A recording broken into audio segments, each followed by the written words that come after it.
Welcome back to the channel. It's Big Pokey Jojo.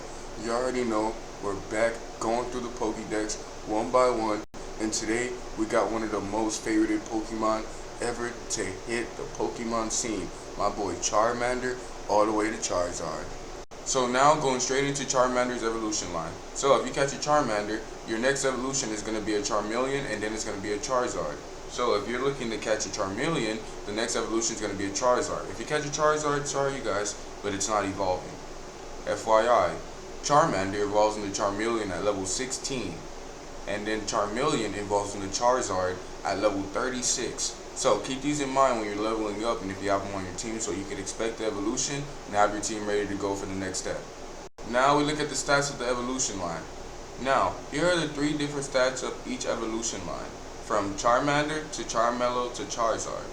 So, as you guys see, as we reach Charizard, we start to realize that this Pokemon has a bit of a consistent with the stats, which is that its strongest are going to be special attack and speed. So, when building a Charizard or when having a Charmander, you want to focus on having good special attack and having speed to get those attacks out and get those attacks out fast, because obviously, as you can see based off the stats, that's what this Pokemon is focused on. But moving on from there. Now let's quickly talk about this evolution's line abilities. So this evolution line has 2 abilities that it's able to get. Obviously one being a hidden ability. The first one is Blaze, which ups fire moves in a pinch. Obviously ups them about 50% when your HP gets low. The second, which is a hidden ability, is called Solar Power, which actually raises your special attack 50%, but you also lose 1/8 of your maximum HP every turn. But this is only when harsh sunlight is during the game, which is mean sunny days active, whatnot, or something like that. Going from Charmander to Charizard, Charmander learns a wide range of attacks. Now, being that it learns its first Dragon attack, Dragon Breath, at level 12, there is a wide range of egg moves attacks that you could actually learn with this Pokemon. So, as you guys can see here, that this Pokemon actually could learn Ancient Power, Belly Drum, Bite, Counter, Dragon Rush, Dragon Tail, Iron Tail, and Metal Claw, all as egg moves. Mind you, that Ancient Power, Belly Drum, Counter, Dragon Rush, and Dragon Tail can only be learned via egg moves. But Charizard or Charmander, however you look at it, can also learn a wide range of views via TMs, being Solar Beam, Dragon Pulse, Earthquake, Thunder Punch, Brick Break, Dig, Air Cutter, anything you could really need to make the Pokemon you want to make. And just FYI, if you guys didn't know, that when he evolves into Charizard, he also learns Air Slash based off the evolution.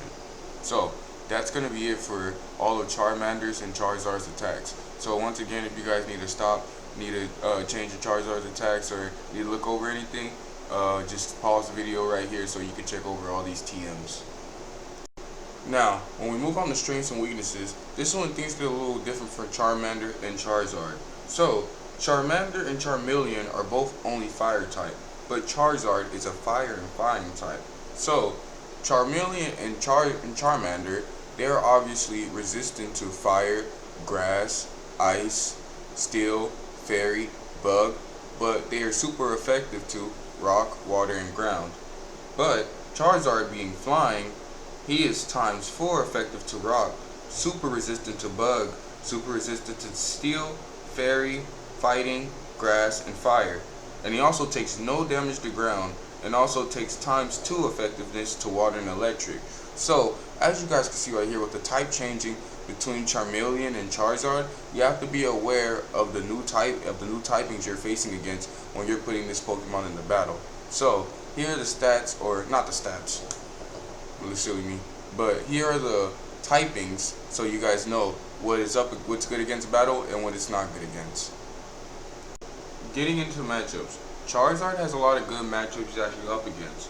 Mostly obviously going to be bug type and grass type Pokemon, but he actually could stand his ground against others too. But here's some great matchups to put Charizard up against if you are wondering.